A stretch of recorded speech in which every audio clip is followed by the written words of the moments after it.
બાપુ, એક સુંદર મજાનો ધાર્મિક અને ભક્તિમય પ્રસંગ છે.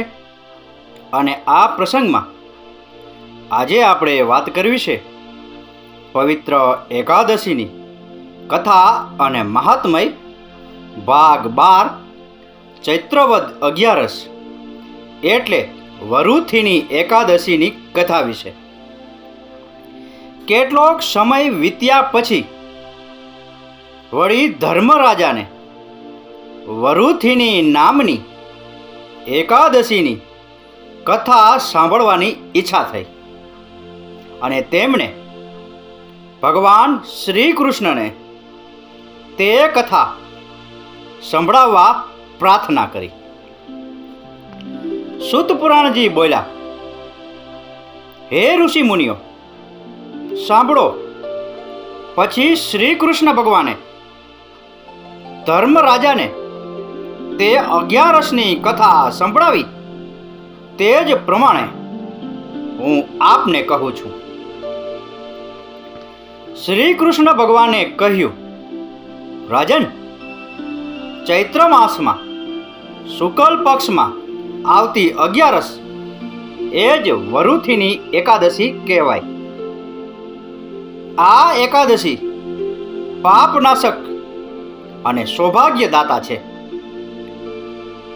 રાજા માંધાતા, રાજા ધુંધુમાર વગેરે રાજા મહારાજાઓ આ વરુથીની એકાદશીના વ્રત અને ઉપવાસ કરી તેના પુણ્ય ફળને લઈને જ સ્વર્ગમાં ગયા હતા. દેવાદિદેવ મહાદેવ ભગવાન શંકરે એકવાર ક્રોધના આવેશમાં આવીને ભગવાન બ્રહ્માજીનું મસ્તક કાપી નાખ્યું હતું. ભગવાન બ્રહ્માજીનું મસ્તક કાપી નાખવાને કારણે તેમને બ્રહ્મ હત્યાનું પાપ લાગ્યું હતું. અને આ બ્રહ્મ હત્યાના પાપના નિવારણ માટે ભગવાન શંકરે આ વરુથીની એકાદશીનું વ્રત ધાર્મિક વિધિપૂર્વક કરેલું અને તેથી તેઓનો બ્રહ્મ હત્યાના પાપમાંથી છુટકારો થયો હતો. તેમના ઉપરથી બ્રહ્મ હત્યા પાપ નાશ પામ્યું હતું.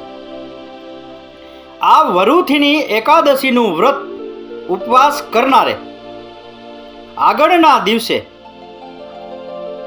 સૂકા અડદ, મસૂર, ચણા, કોદરા, મધ તેમજ પારકું અનાજ, 2 ટંક ભોજન અને સ્ત્રી સમાગમ મૈથુન આ સર્વેનો ત્યાગ કરવો.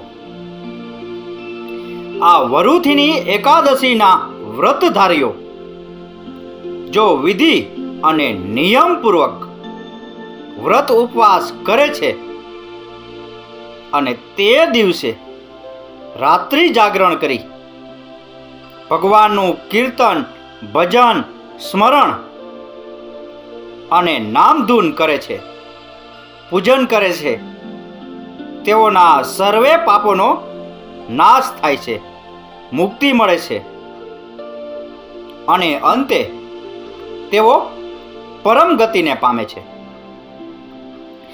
આ વરુથીની એકાદશીની કથા જેઓ પ્રેમપૂર્વક, ભક્તિભાવથી, વિશ્વાસ અને શ્રદ્ધા રાખીને વાંચે છે તેમજ સંભળાવે છે અને કહે છે, તેઓને હજારો ગાયોનું દાન કરવા બરાબરનું પુણ્ય ફળ મળે છે અને દેવોને દુર્લભ એવા ભગવાન વિષ્ણુના ચરણલોકને પામે છે.